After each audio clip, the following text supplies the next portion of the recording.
آج ہم بات کریں گے کہ کیسے ہمیں باتھ روم کے صابن اور ہارپک جیسی چیزوں کی ذہنیت سے نکل کر بلڈ سٹریمز یعنی انسانی خون میں شامل ہونے والی پیچیدہ ادویات کی طرف آنا ہوگا۔ آج کے اس تجزیے میں ہم اپنے فارماسیوٹیکل سیکٹر کی فکری بددیانتی یعنی انٹلیکچوئل ڈس آنیسٹی کا مکمل آڈٹ کریں گے۔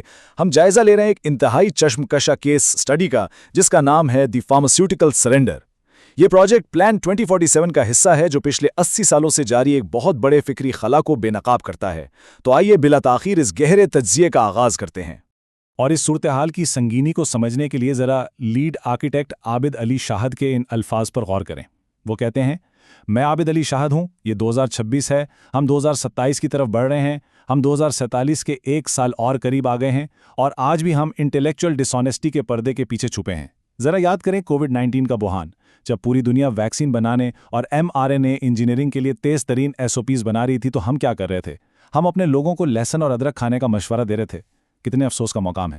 واقعی یہ جملہ ہمیں جھنجھوڑ کر رکھ دیتا ہے کہ ہم تکنیکی سطح پر دنیا سے کتنے پیچھے ہیں۔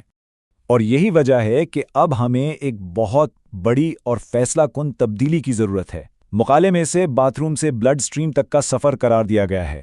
اس کا سیدھا سا مطلب یہ ہے کہ اب ہمیں عام استعمال کی اشیاء کی تیاری سے آگے بڑھ کر لائف سیونگ ڈرگز اور انٹرنل میڈیسن پر توجہ دینی ہوگی۔ یہ استعارہ ایک طرح کا علام ہے کہ ہمیں اپنی انڈسٹریل میچورٹی یا صنعتی بلوغت کے لیے ایک لمبی چھلانگ لگانی ہے۔ صرف بنیادی اشیاء کے صارف بنے رہنا اب کسی کام کا نہیں۔ مسئلہ دراصل ہماری سوچ اور کام کرنے کے انداز میں ہے۔ ہمارے پاس 800 سے زیادہ فارماسیوٹیکل یونٹس موجود ہیں، لیکن سچ پوچھیں تو ہم ایک بہت بڑے میڈیکل اسٹور سے زیادہ کچھ نہیں۔ ہم دوائیاں بناتے نہیں ہیں، ہم صرف انہیں ڈبوں میں پیک کرتے ہیں۔ ہم خود کو آرکیٹیکٹ یا انجینئر نہیں کہہ سکتے، ہم محض پیکیجرز ہیں۔ کیا ہم اصل میں کوئی نیا مالیکیول تیار کر رہے ہیں؟ جواب ہے بالکل نہیں۔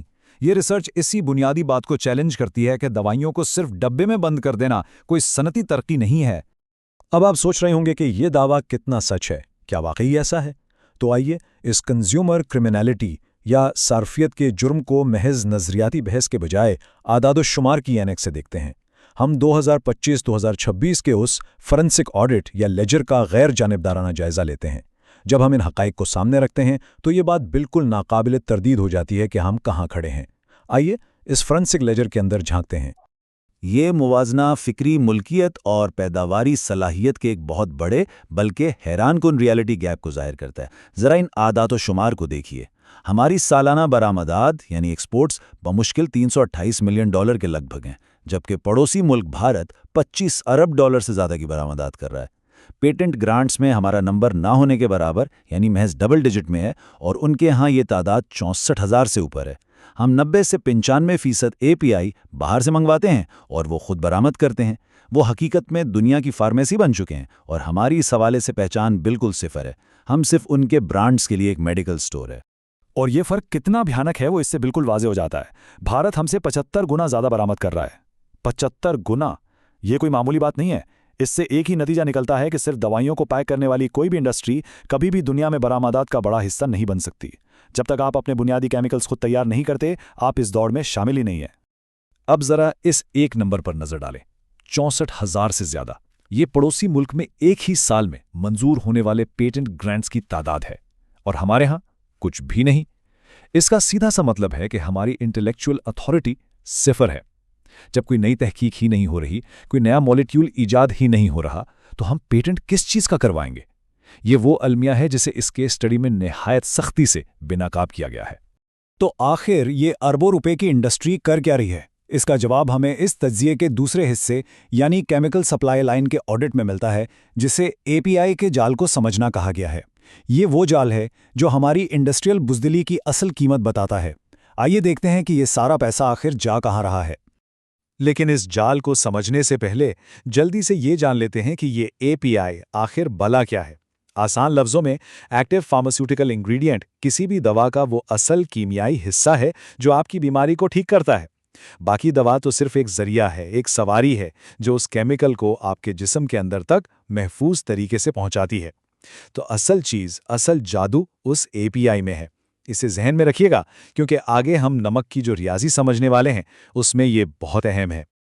اور اب آتی ہے سب سے پریشان کن حقیقت، ذرا تصور کریں، ہمارے یہاں 650 سے زیادہ فارماسیوٹیکل کمپنیاں کام کر رہی ہیں، لیکن ان بنیادی کیمیکلز یعنی APIs کا 90 سے 95% حصہ ہم باہر سے منگواتے ہیں۔ ہماری اپنی مقامی پیداوار 10% سے بھی کم ہے۔ اس کا مطلب یہ ہوا کہ ہم کوئی مینوفیکچرر نہیں ہیں، ہم صرف امپورٹڈ مال پر چلنے والی ایک پروڈکشن لائن بن چکے ہیں جو باہر سے کیمیکل منگوا کر محض اس کی گولیاں بناتی ہیں۔ اور اس صورتحال پر مقالے کی یہ لائن تو واقعی کمال کی ہے۔ ہم نمک یعنی سوڈیم کلورائڈ کے مالک ہیں لیکن ہم سلائن امپورٹ کرتے ہیں۔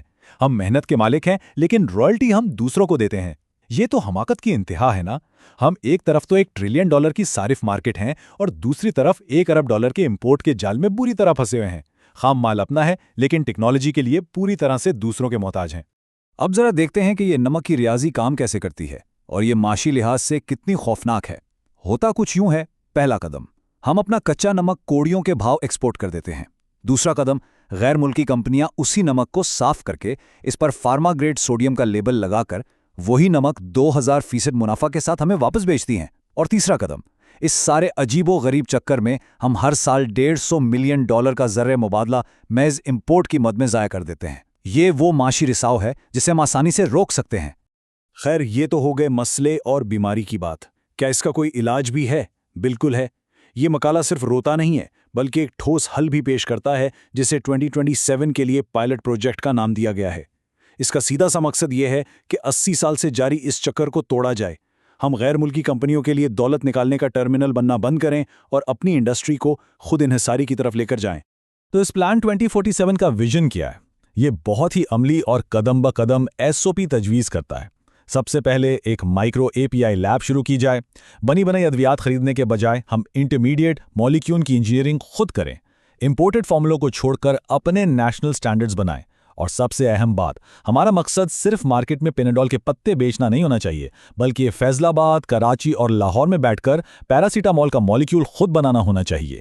یہ ہے وہ خاکہ جو ہمیں حقیقی صنعتی آزادی دلوا سکتا ہے۔ اس ساری بحث، اس پورے آڈٹ کا نچوڑ عابد علی شاہد کے اس حتمی فیصلے میں نظر آتا ہے۔ اب مزید لیسن اور ادرک نہیں، صرف انڈسٹریل انٹیلیجنس۔ بات پھر وہیں آ جاتی ہے جہاں سے ہم نے کووڈ-19 کی مثال سے آغاز کیا تھا۔ مقالے کا پیغام لاؤڈ اینڈ کلیئر ہے۔